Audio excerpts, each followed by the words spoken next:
En primera plana, Carlos Herranz. Bienvenidos en Primera Plana, un programa de Radio Francia Internacional y de France 24. Esta semana ponemos el foco en Ecuador, un país azotado por la violencia que está a punto de celebrar la segunda vuelta de las elecciones presidenciales. Para analizarlo nos acompañan en este estudio. Les presento ya a Emmanuel Sinardés, directora del Centro de Estudios Ecuatorianos en la Universidad París-Nanterre. Bienvenida. Gracias por la invitación. Guillaume Ascari es periodista independiente especializado en Latinoamérica. Bienvenido. Gracias, Carlos. Y también nos acompaña en duples desde Quito, Pablo Medina, politólogo en la Universidad San Francisco de Quito. Bienvenido. Hola, buenos días. Qué gusto estar con ustedes desde Quito, Ecuador. Elecciones en Ecuador en un contexto de violencia, hoy en Primera Plana. La correísta Luisa González, la primera mujer que podría llegar a la presidencia de Ecuador, y el empresario Daniel Noboa, el candidato más joven en postularse en un balotaje, se enfrentan el próximo 15 de octubre por la presidencia del país.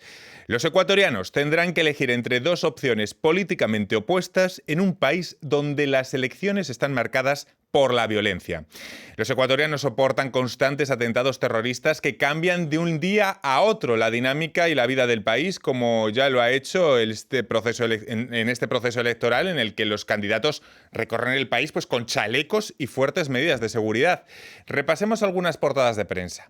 Le Monde, tras la primera vuelta, la heredera de Rafael Correa llega en primer lugar y habla de una segunda vuelta entre herederos.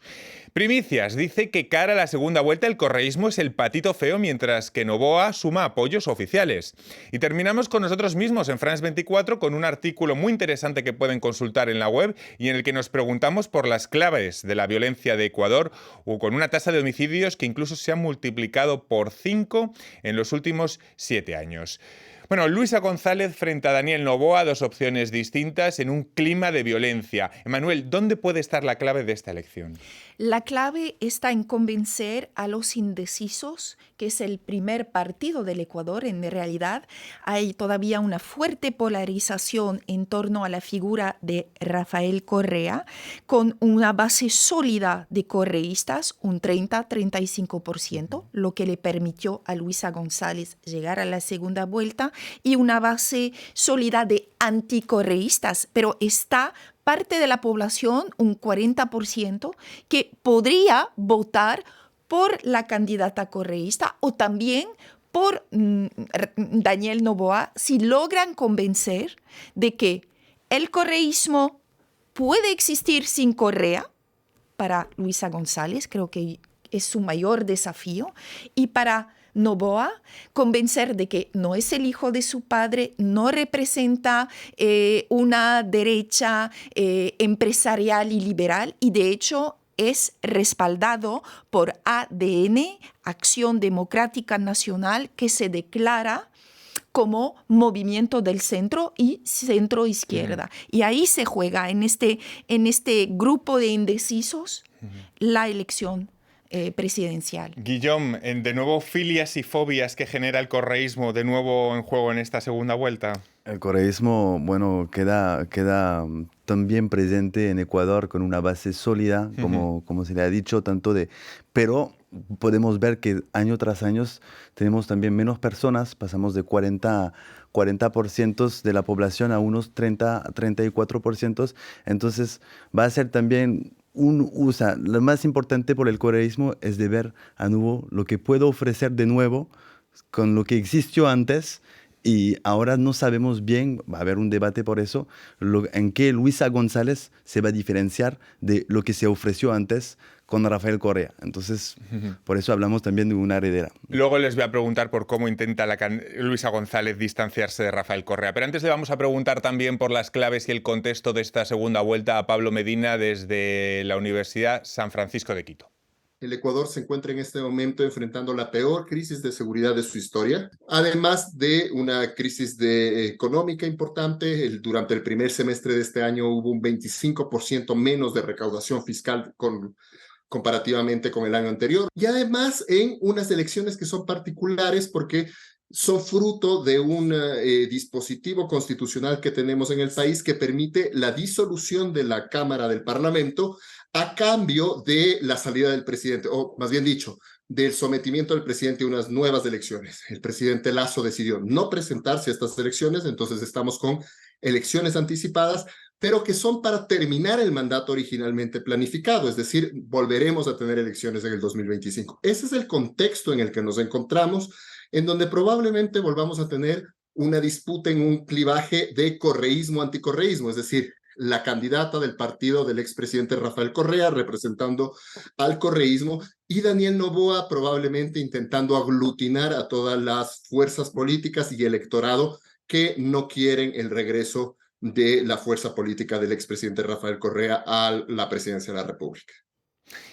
Sí, no sé si podríamos decir, Emanuel, que la ola de violencia es lo que hace inédito este momento electoral en Ecuador.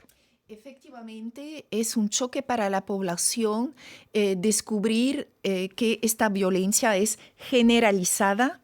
El asesinato de Villavicencio se produjo en Quito, en una candidato, zona... recordemos, en Exacto. la primera vuelta, que Pocos marcó sin días duda. antes, incluso de esta primera vuelta, o sea, fue un choque ver un asesinato en plena calle, salía de un meeting en Quito y no en Guayaquil o en zonas tradicionalmente asociadas con la violencia, zonas de fronteras.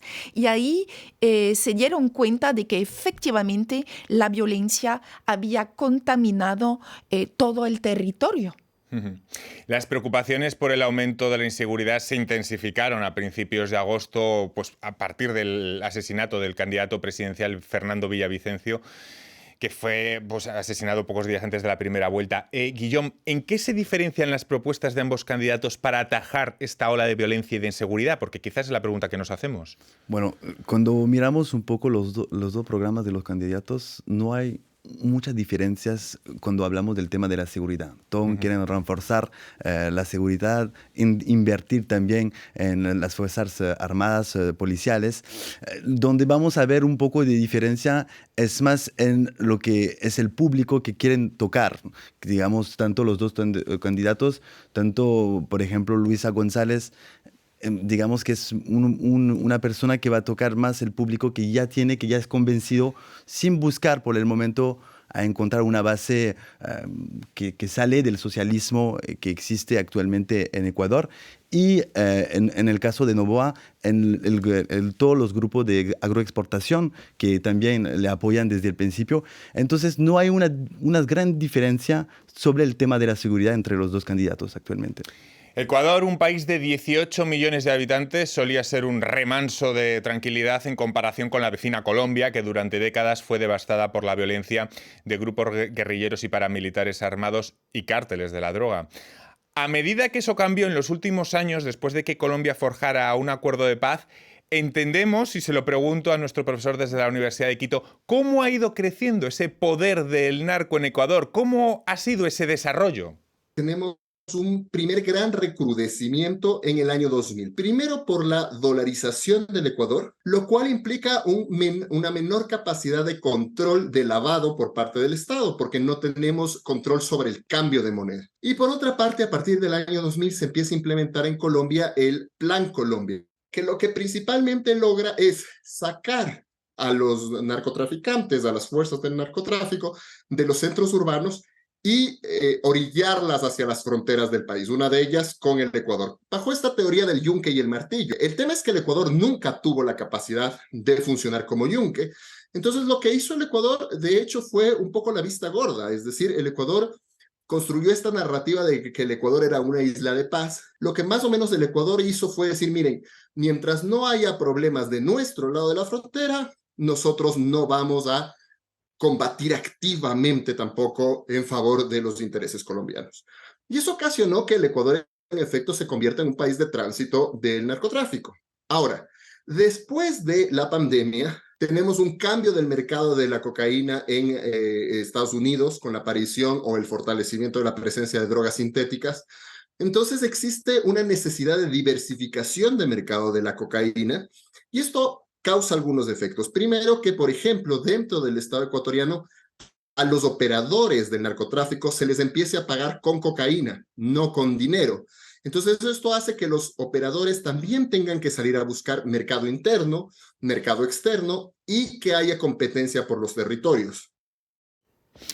Sí, sorprende mucho cómo un país que era tan tranquilo ha pasado a esta espiral de violencia. No sé si a partir de los procesos de paz de Colombia se ha derivado toda esta problemática con el narco en Ecuador, Emanuel. Hubo diferentes etapas, como bien recalcó Pablo. 2000, Ecuador, país de tránsito, luego un país que se convirtió como en una plataforma de distribución a nivel internacional, Europa, Estados Unidos, otros países de Latinoamérica, y después ahora, hoy en día, procesamiento.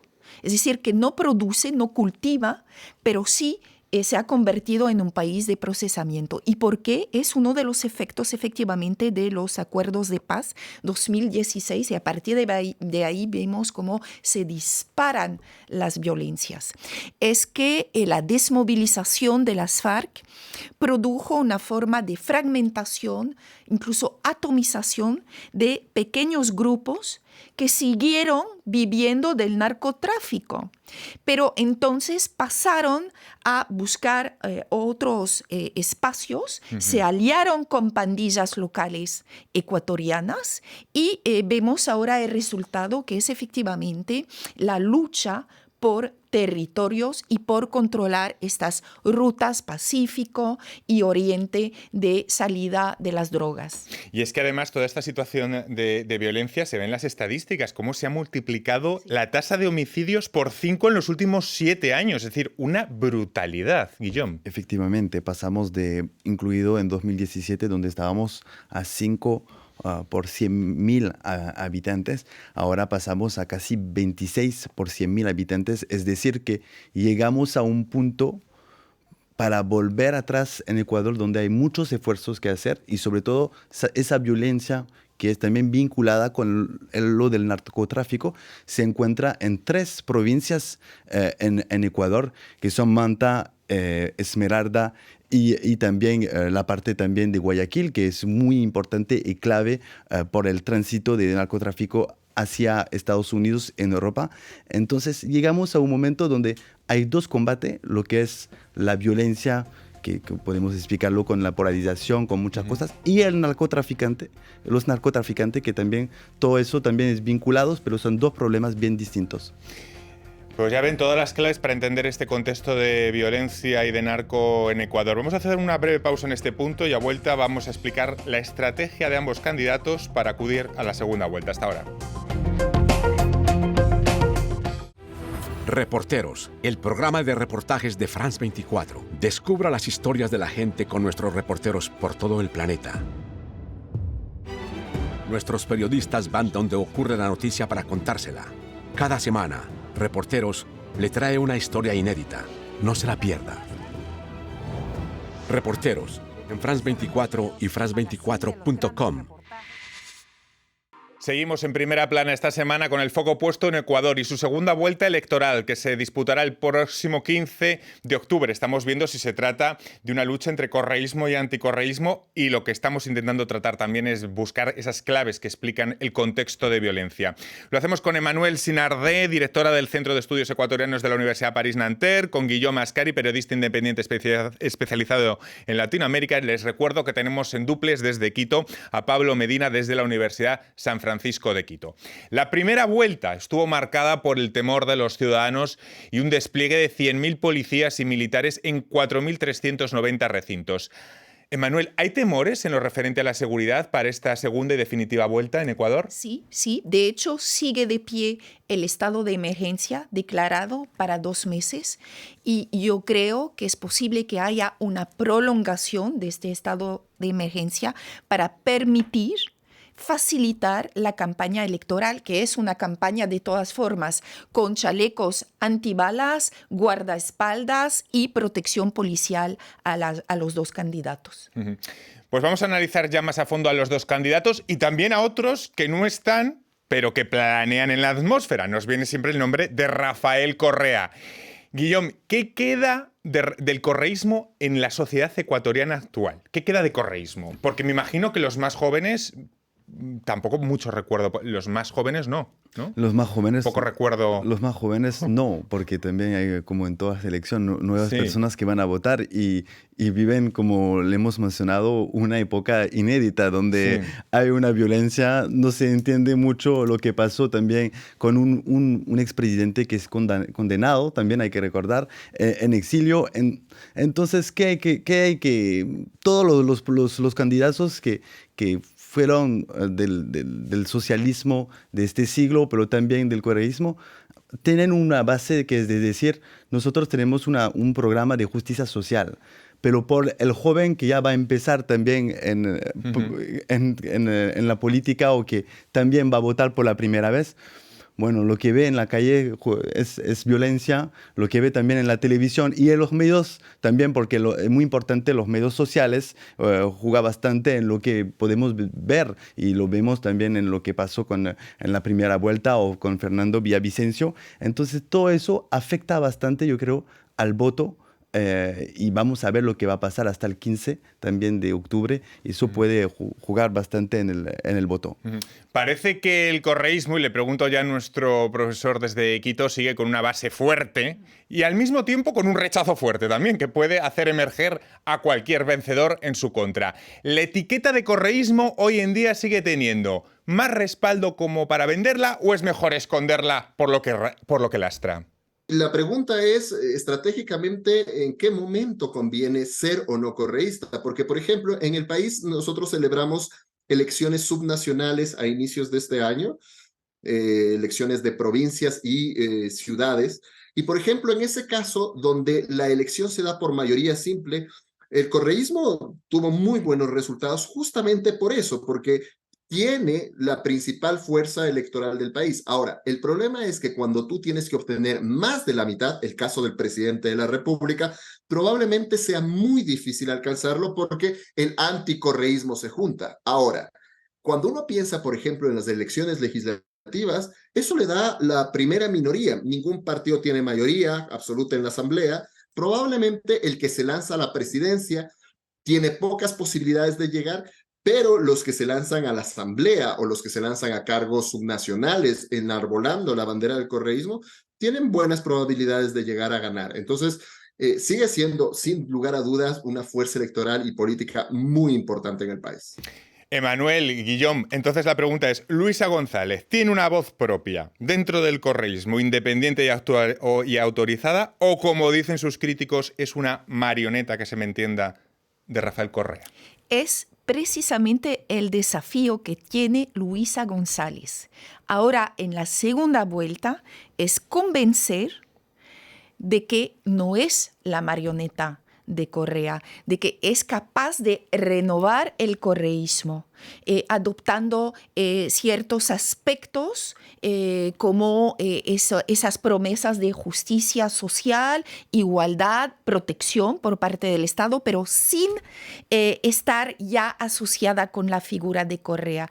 ¿Va a llegar a hacerlo? Me parece que esta campaña, desde esta perspectiva, se juega bastante con el estilo, con el tono que la candidata pueda tener, incluso con menos enfrentamiento y más apertura y más diálogo. Pero lo cierto es que el Partido Revolución Ciudadana del expresidente Rafael Correa, que se define como izquierda progresista, aunque tanto el partido como la candidata siempre han mostrado, corríjame si me equivoco, una postura bastante conservadora en temas como el matrimonio LGTBI o el aborto por violación. No sé si podemos hablar de una izquierda retrógrada. Hablamos de una izquierda conservadora. Exacto. Así le llaman en Ecuador, es una izquierda conservadora. Y es ahí donde Noboa quiere decir, no, yo soy de izquierda, me dicen que yo soy de derecha, pero yo soy de izquierda o centro izquierda, y no soy la izquierda, esa izquierda conservadora. Pero al mismo tiempo también lleva también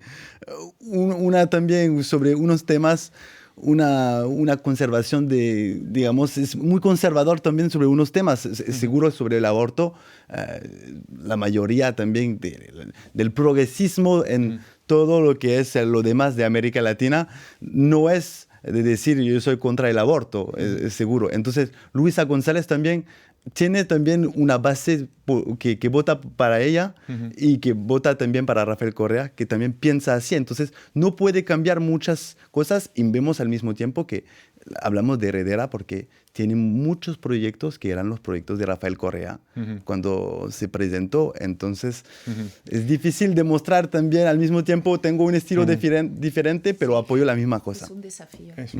Hablamos de herederos, como decía, creo que era antes el diario Le Monde, en los dos casos, porque el apellido Noboa, corrígeme Manuel, tampoco es desconocido para los ecuatorianos. ¿Qué significado tiene este apellido y qué imagen tiene actualmente en la sociedad? Entonces, Álvaro Noboa, el padre de Daniel, fue candidato en 5 ocasiones para la presidencia y sin éxito. Entonces, los que se oponen a Daniel dicen que en realidad es la marioneta de su padre para por fin, esta vez a nivel de la familia, acceder a la presidencia. Pero muy hábilmente hasta ahora, Daniel Noboa intentó encontrar un estilo mucho más joven, utiliza mucho las redes sociales, se apoya también en su esposa, que es una influencer bastante conocida en el Ecuador, y procura políticamente buscar respaldo en sectores políticos que no fueron nunca los de su padre. Por ejemplo, en este movimiento ADN que vemos ahí en la camiseta, un grupo de esta alianza es Mover. Mover es la nueva apelación de Alianza País, que fue el partido fundado por Correa.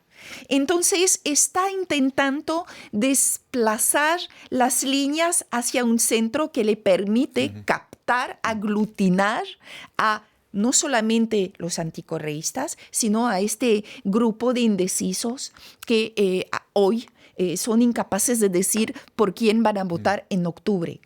Lo destacable también es que pese a la espiral de violencia, parece que en la segunda vuelta los candidatos, ninguno es Bukele, entiéndaseme. Los ecuatorianos van a elegir entre dos opciones bastante moderadas para lo que es Latinoamérica, que siempre estamos acostumbrados a que al balotaje llegue alguna figura más radical. Le voy a preguntar a nuestro profesor desde Quito, Daniel Noboa contra Luisa González, ninguno de los dos parece tener el perfil de Bukele para implementar ese tipo de recetas contra la inseguridad en Ecuador. ¿Qué se espera de cada uno de ellos en ese gran reto que tendrán que afrontar en caso de llegar a la presidencia?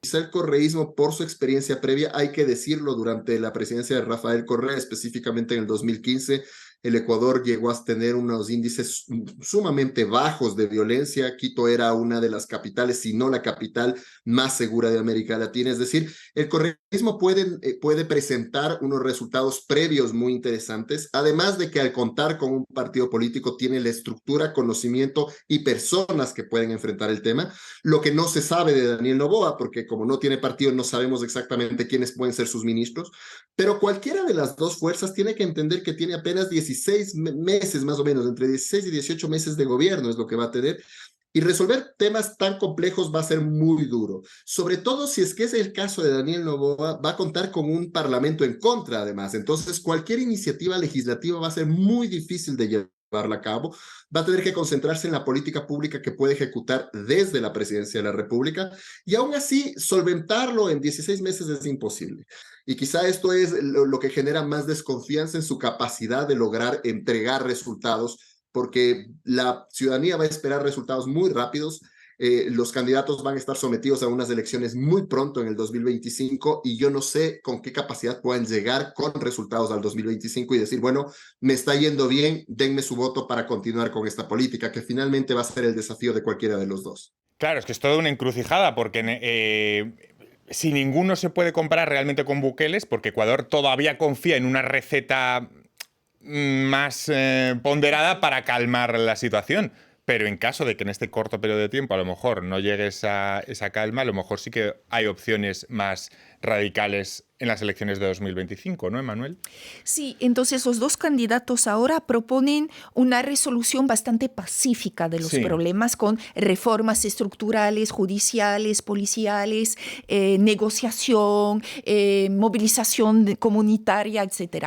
Pero efectivamente hubo este candidato Jan Topi que defendió claramente en el debate la mano dura y soluciones duras. Entonces vemos que todavía el Ecuador no está listo para ese tipo de discurso ni para ese tipo de política. Sin embargo, este candidato llegó al 14, entre 15 y 14% en la primera vuelta y nadie lo conocía hace menos de un año. Nadie. Se puede decir que este resultado de la primera vuelta muestra que los ecuatorianos no quieren la mano dura, pero al mismo tiempo salió en el espacio público y político este candidato. Llegue el que llegue, Guillón va a tener muy poco margen de maniobra en cuanto a tiempo para implementar las recetas contra la inseguridad y de nuevo otra campaña electoral enseguida. Sí, de hecho va a tener que encontrar acuerdos con partidos políticos que no son que sea Luisa González o que sea Daniel Noboa para implementar una política en poco tiempo y al mismo tiempo vamos a entrar muy rápidamente al fin de 2024 y por el inicio de 2025 en una nueva elección que va a ser también decisiva y vamos a ver en este tiempo lo que consiguió el candidato de los dos que fue elegido. Pues me quedo sin tiempo para más, es que se me ha acabado ya el tiempo. Ha sido muy interesante tener todas sus perspectivas. Muchas gracias, Emmanuel Sinardet, Guillaume Ascari y Pablo Medina desde Quito. Y a todos ustedes les esperamos la próxima semana aquí en Primera Plana. Gracias.